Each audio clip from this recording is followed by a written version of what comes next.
তারা জবাই করতে চাইছিল। আর এখানে যে লাঠির চিহ্ন আছে।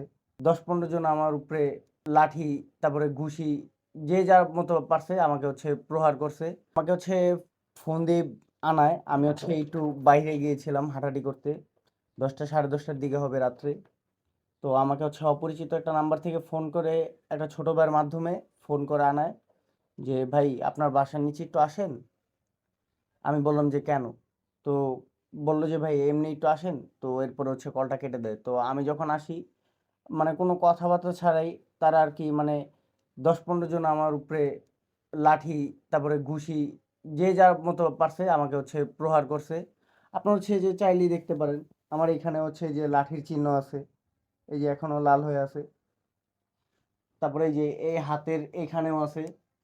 মানে হাড্ডির যে জয়েন্ট গুলো আছে, মানে তারা আর কি ইচ্ছা করে, তারা আর কি চাইছিল যে আমি যাতে সাক্ষী না দিতে পারি আন্তর্জাতিক অপরাধ ট্রাইব্যুনালে আমার যেই ৩ তারিখে সালমান এফ রহমান এবং আনিসুল হকের বিরুদ্ধে যেই আমি রাজসাক্ষী, আমি সেটা যাতে দিতে না পারি।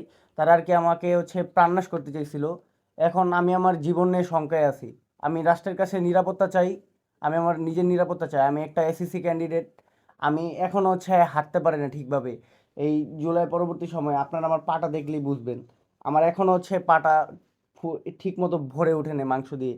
আমাকে যখন তারা মারে, তো আমাকে তারা জবাই করতে চাইছিল। এসবের পরে তারা পালায় যায়। তো এরপরে আমি শহীদ সরোয়ার দিতে যাই আমার বড় ভাইকে নিয়ে। তো সেখান থেকে পুলিশ কেস করে এবং ডাক্তারকে দেখায়া যে কাগজটা দেয়, তো সেটা নিয়ে থানায় যাই এবং থানায় যে ডিউটি অফিসার ছিল তার মাধ্যমে একটি অভিযোগ দায়ের করি। এদের ভিতরে ছিল রুবিন, মিরাজ, তারপরে রাজু, তারপরে আরও বেশ কয়েকজন ছিল। তাদেরকে আমি জাস্ট মুখ চিনি, নাম চিনি না সঠিক।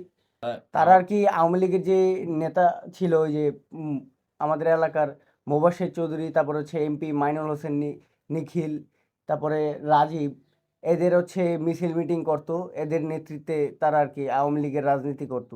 আমি যাতে সেফলি আমার সাক্ষ্যটা দিতে পারি এবং যেটা যোগ্য, যেটা ন্যায়, সেটাই যেন রায় দেয়। এই হামলা করার আগের যে দিন, সেদিন তারা বিভিন্ন হুমকিও দিয়েছিল। এই হুমকিটা দেওয়ার পরিপ্রেক্ষিতেই পরের দিন আমাকে তারা অতর্কিতভাবে হামলা চালায়। তো যেদিন হুমকি দিয়েছিল তারা বলছিল যে আমাকে নাকি ছুরিকাঘাত করে মেরে ফেলবে, আমাকে সাক্ষী দিতে দিবে না, বলছে কিভাবে সাক্ষী দিতেছে আমরা দেখব। মানে তাদের হামলা করার মেন লক্ষ্যটাই ছিল আমি যাতে সাক্ষ্যটা না দিতে পারি।